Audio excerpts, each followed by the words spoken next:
Vamos então à próxima matéria. Crime ou acidente? É a questão que importa responder quando se fala da morte de Ana Rita Antunes, a 18 de novembro do ano passado. O vivo está preso, suspeito de homicídio, diz que o carro onde seguia com a mulher se despistou. As autoridades desconfiam que ele tenha estrangulado. –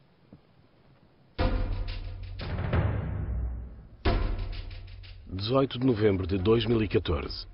Ana Rita Antunes e Rui Andrade, juntos há 20 anos e pais de duas meninas, despistam-se numa estrada no sopé da Serra da Estrela. Faziam o trajeto entre as localidades de Furtado e Sandomil, quando um coelho se atravessa no caminho. A mulher, ao volante, guina para a direita e sai da estrada. É esta a versão de Rui Andrade. Ela morre e ele sobrevive. 2 dias depois, o homem é detido por suspeita de homicídio. A autópsia viria a revelar que Ana Rita fora asfixiada. O móvel do hipotético crime terá sido uma traição e a intenção da vítima em pôr um fim à relação. Rui continua em prisão preventiva a aguardar julgamento, mas diz ser inocente.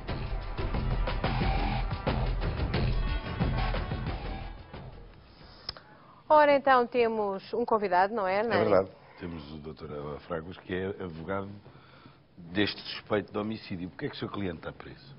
É verdade. Eu saúdo o facto de haver um processo judicial com vista a apurar em que circunstâncias é que ocorreu a morte desta minha colega, porque a Ana Rita era advogada, efetivamente, e é sempre importante que exista uma intervenção do Ministério Público.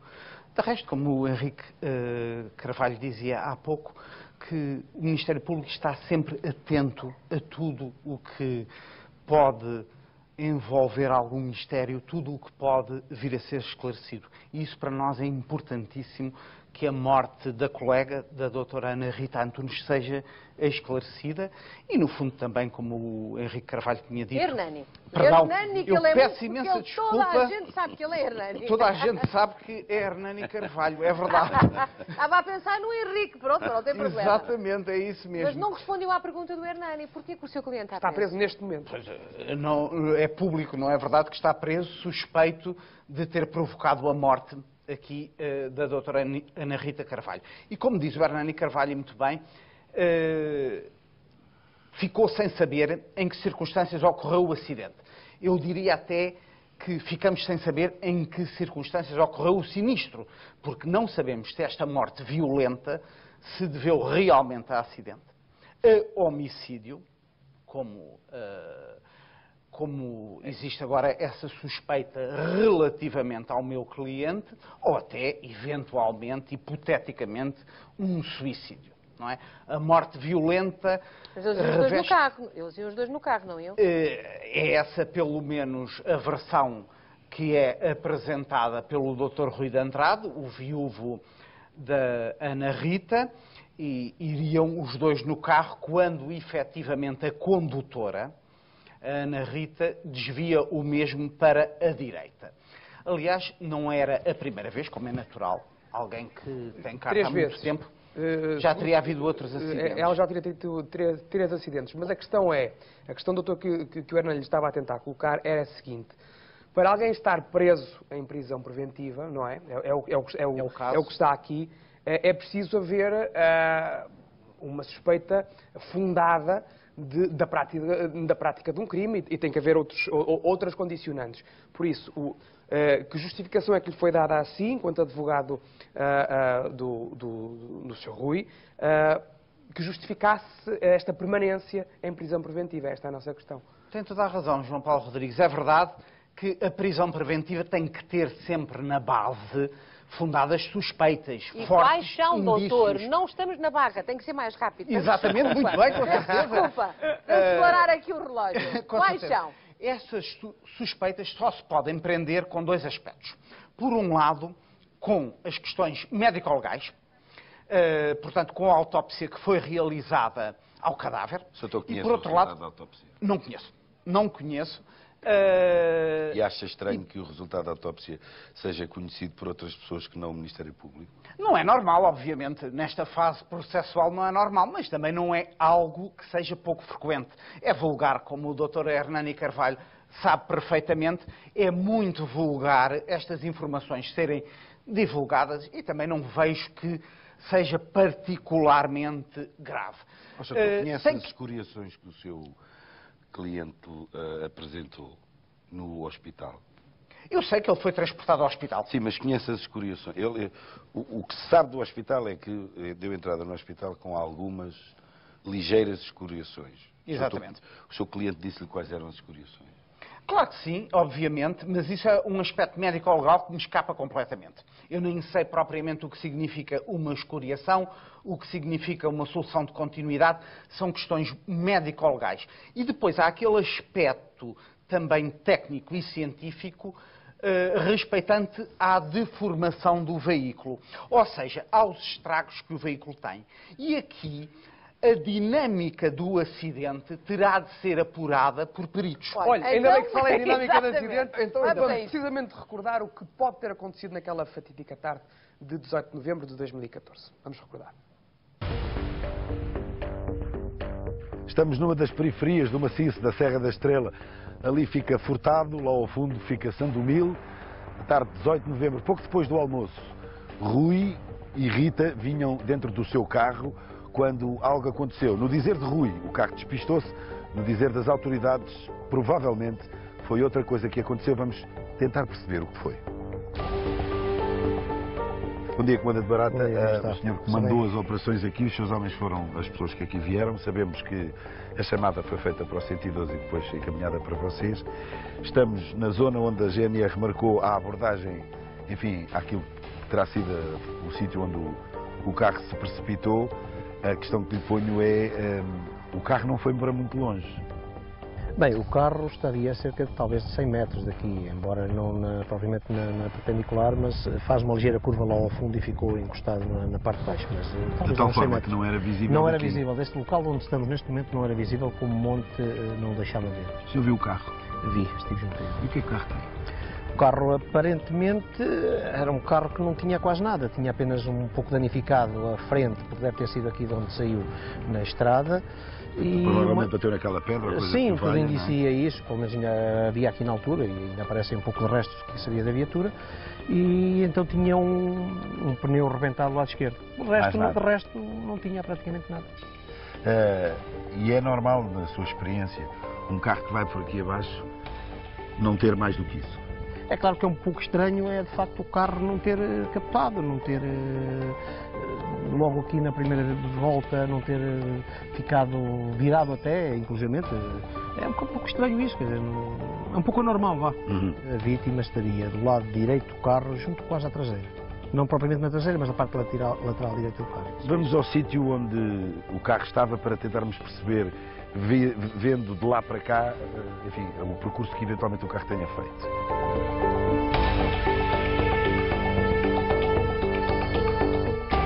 Comandante, os airbags arrebentaram? Não, estavam intactos, não havia. Portanto, os airbags estavam intactos? Sim, estavam intactos. O que quer dizer ou que por avaria, ou porque a coisa estava intacta. a descida ou foi lenta, ou os airbags estavam avariados? Sim. E havia marcas de sangue dentro do carro? Não, muito pouco. Havia um pouco no tablier, na frente, a meio do tablier. A meio do tablier? Sim, umas pequenas gotículas e nos puxadores das portas, mais nada. Mesmo no próprio banco não havia nada. E vidros partidos? Não, também não. Os vidros até estavam abertos e no final do dia, quando as autoridades deram autorização para levantar o cadáver e tirá-lo do local, que o carro ficou cá, foram fechados depois na hora. Portanto, nem vidros partidos, nem airbags disparados e sangue no tablier. Não é propriamente o sítio que faz uma ferida daquelas a avaliar para a descrição da autópsia. Não, aquilo dava a sensação que até dava a impressão que teria com mão ou coisa assim do género. Parecia isso, não era sangue de pancada e que salte. O senhor é comandante há muitos anos? Sim, já. É bombeiro há muitos anos. 30 e tal. A questão que lhe ponho é da sua experiência, que é grande. Alguma vez viu um acidente desta natureza? Não, para mim, na minha vida de bombeiro, é uma situação única. Neste género, não. Muito obrigado. Esta provavelmente terá sido uma leitura que tenha ajudado ou as polícias ou o Ministério Público é estranha a forma como o acidente é descrito ou como é visto. Mas a questão que eu tinha para pôr ao Dr. Hélder Fragoso é, como dizia o João, em tese, não se fica preso sem mais nem menos. O que é que na opinião do Sr. Doutor fez, marcou a diferença para que o Procurador tivesse decidido este senhor não pode sair não é? aqui? Nem sequer pôde ir ao funeral da mulher. Foi no... Não deixaram Não isso. deixaram 48 horas. 48 horas depois. Portanto, o que é que aconteceu? É verdade. Eu penso que tem muito que ver com esta opinião transmitida aqui pelo Sr. Comandante dos Bombeiros, que presta serviço naquela área e que a conhece melhor do que ninguém nas faldas da Serra da Estrela. E, efetivamente, o veículo não exibiria estragos muito grandes. Agora, é evidente que, depois desta opinião muito importante do Sr. Comandante de Bombeiros, também terá que haver aqui um parecer da área de engenharia dos materiais, no sentido de apurar se a deformação, se os estragos, os danos no veículo são ou não compatíveis com os ferimentos. E até da física, para saber, Como é que um segundo carro a aquela descer não inclinação, como é que um carro chega a meio e vira à esquerda. Justamente. Esse aspecto que o Dr. Hernani Carvalho agora levanta é fundamental, porque se realmente o carro vira à esquerda, é muito provável que, na eventualidade de a falecida estar com vida na altura, estivesse ao volante do veículo e, eventualmente, o tivesse conduzido em determinada direção. Mas isso compete esses especialistas em reconstituir os acidentes, que vão avaliar as circunstâncias em que o mesmo ocorreu. Evidentemente, quando há uma colisão de dois veículos de frente, os estragos são muito maiores. Claro, mas o que eu perguntava era... Quando há uma colisão entre dois veículos que seguem na mesma direção e um bate por trás, os estragos são mínimos. Mas aqui não houve colisão. Aqui não há sequer colisão nenhuma. E daí que, mesmo para uma pessoa como eu, ignorante na matéria, não me surpreenda extraordinariamente que os estragos não sejam significativos. Mas, entretanto, alguém morre e quem está ao lado não morre. Não, a questão não é que o carro virou à esquerda.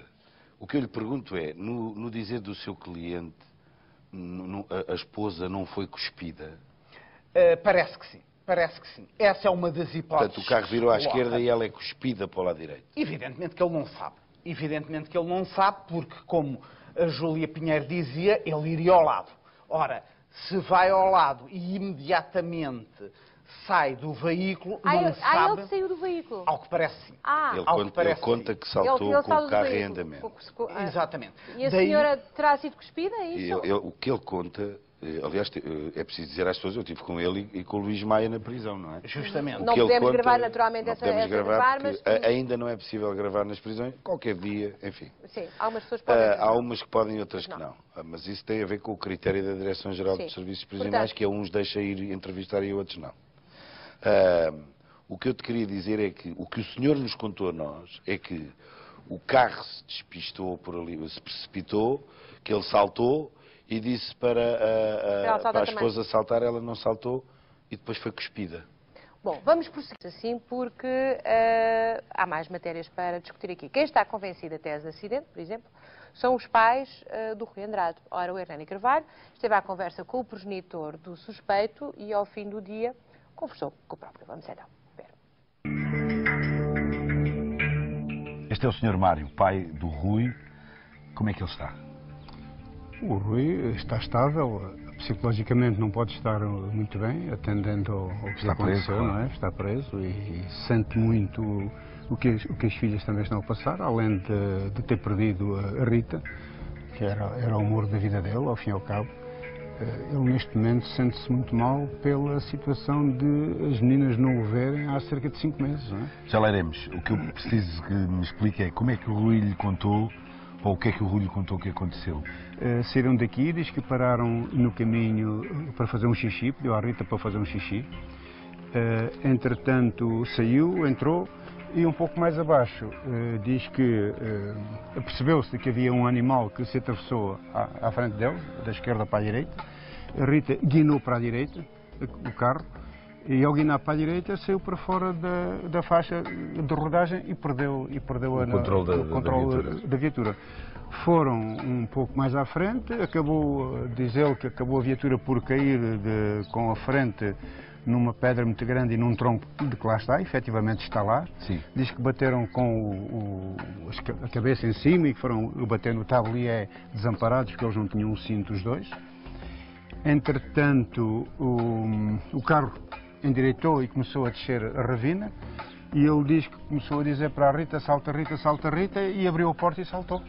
E foi à cambalhota de por ali abaixo, e quando se levantou, estava o carro caído lá embaixo, ao fundo da ravina, virado, com a porta da frente aberta, do lado direito, por onde ele tinha saltado, e quando lá chega, a Rita está no chão.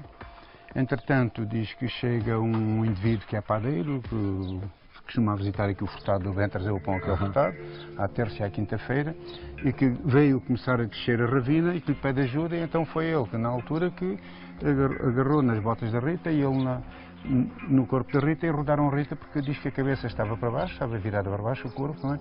E que estava a deitar sangue na cabeça. Diz que a Rita tinha uma ferida grande sobre o lado esquerdo. Não era a primeira vez que a Rita tinha acidente? Não, a Rita teve um acidente, salvo erro, dia 29 de março, na zona de São Romão, também numa estrada em que a velocidade é na ordem dos 50 km/h. Problemas de travões? Não, diz que foi um gato que se atravessou do lado esquerdo e que ela guinou para a direita, apanhou uma valeta muito funda, partiu a direção, partiu os cardãs, partiu os semiestes, pararam airbags. Assim foi. Porquê é que o seu filho acha que isto é uma cabala contra ele? Olha, o meu filho acha que isto é uma cabala contra ele porque tudo aquilo que se tem dito sobre o meu filho é tudo mentira. Ou seja, o Rui, efetivamente, nunca maltratou a Rita. Sempre foi muito amigo da Rita. E tolerante, porque conhecia, era a segunda, pelo menos era, que se sabe, era a segunda vez que ele conhecia alterações de opções amorosas da Rita em relação ao casamento que tinham de 20 anos, à relação que tinham de 20 anos. Sim, mas isso aconteceu agora, já no final. Já tinha acontecido no Algarve em 2005. Tinha acontecido mais ou menos em 2005, é verdade. Há testemunhos dessas situações, há pessoas que conhecem a questão. O Rui, nessa altura, não soube, o Rui só veio a saber agora, depois de estar detido, que efetivamente essa situação se concretizou, porque o Rui na altura não soube nada. E em relação a soube agora já no final. Estas alterações também, mas eles falaram sobre isso. Portanto, soube agora já no final. Nós tivemos uma reunião em família no dia 15 de novembro, ali na casa 3 dias antes do acidente. Exatamente, 3 dias antes do acidente. Como se costuma dizer, ficou tudo em águas de bacalhau, porque o Rui, em prol da família, portanto, perdoava à Rita a situação, portanto, perdoava que perdoou. E porquê que, na sua opinião, as autoridades apontam para uma suspeita de homicídio? A situação que se põe aqui na suspeita de homicídio é que a Polícia Judiciária, sobre a análise que fez sobre o acidente, montou uma estratégia em que, primeiro, vamos lá, prenderam o Rui. E depois andam a tentar descobrir se efetivamente o Rui está indiciado de acordo com aquilo que eles lhe querem dizer. Ou seja, o Rui está preso, eles andam à procura de matéria para o incriminar. Porque, segundo o Rui me diz, e é verdade, de constar que efetivamente assim acontece, a Polícia Judiciária, segundo o Rui me diz, tem 2 mãos cheias de nada para o acusarem. O Rui não era mau para a Rita, o Rui era muito amigo da Rita, o Rui sempre foi muito amigo das meninas. Aquelas meninas nunca levaram uma palmada do pai ou da mãe, nunca, elas não sabem o que é uma palmada do papá ou da mamã. E o Rui sente-se muito na situação de que existe uma cabala contra ele, precisamente por aquilo que a Polícia Judiciária lhe montou juntamente com o Ministério Público.